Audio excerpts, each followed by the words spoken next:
Presented by DSS Film.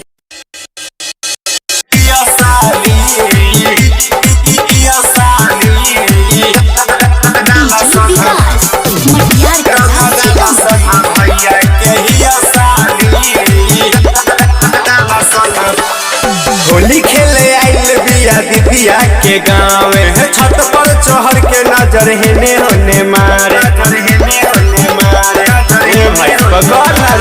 Holi खेले आइल बिया दीदिया के गाँव छत पर चढ़ के नजर हेने होने मारे कुछो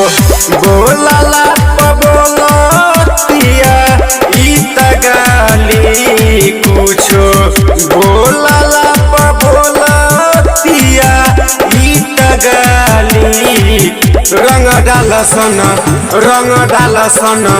रंग डाल सन भैया के हिया साली रंग डाल सन भैया के हिया साली रंग डाल सन भैया के हिया साली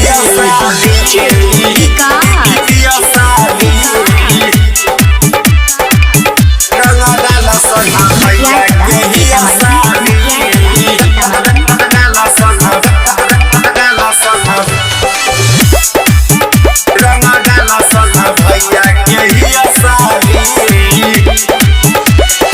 जबरी पकड़ के कर रंग सन चोली देखी जदी भौजी तब कुछो न बोली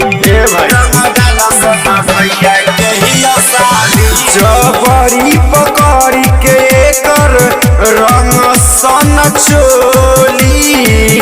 देखी जदी भौजी तब कुछो न बोली तमिलल बाटे आज मौका जाए धन खाली मिलल बाटे आज मौका जाए धन खाली रंग डाल सन भैया के हिया साली रंग डाल सन भैया के हिया साली रंग डाल सन भैया के हिया साली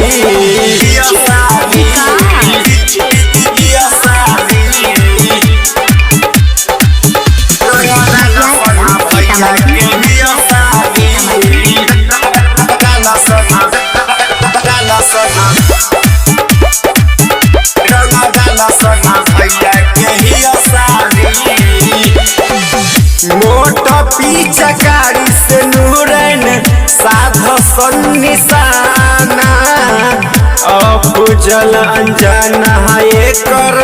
रंग सन खजाना रंग रे मोटा पिचकारी से नूरन साध निशाना अफजल अनजाना है कर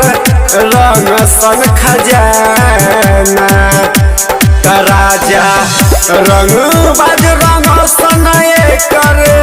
गाल हाली राजा रंग बाज रंग सन कर गाल हाली रंग